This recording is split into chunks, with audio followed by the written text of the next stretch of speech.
The taxi driver did not stop immediately. That might have been dangerous.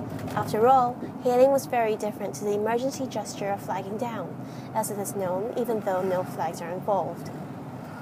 Instead, the taxi slowed down and the driver looked at Isobel Absalon quizzically through the side window, pointing in the direction he was traveling in, namely south, and raising both eyebrows.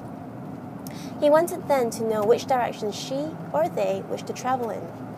Isobel Absalon pointed in the generally northerly direction, and the taxi driver gave her what is known as a thumbs up, although only one of his thumbs was involved in this instance, presumably again for safety reasons. Marguerite took this gesture to mean that the taxi driver understood her indication and would turn his taxi around, assuming, that is, for the time being, that the taxi was actually his.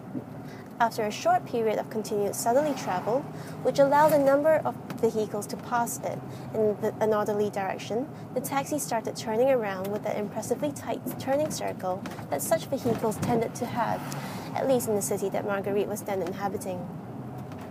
Marguerite found it fascinating that there was such a convention in that situation, as in so many, which was instantly understood by both driver and potential passenger alike.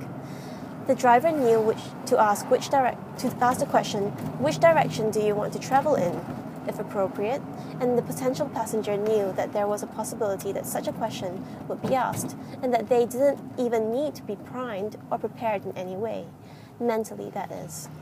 They could just respond to the question in the most appropriate manner when it arose, and they may not even have been asked the question before. In fact, that might have been the first time that Isobel Absalon had been asked a question.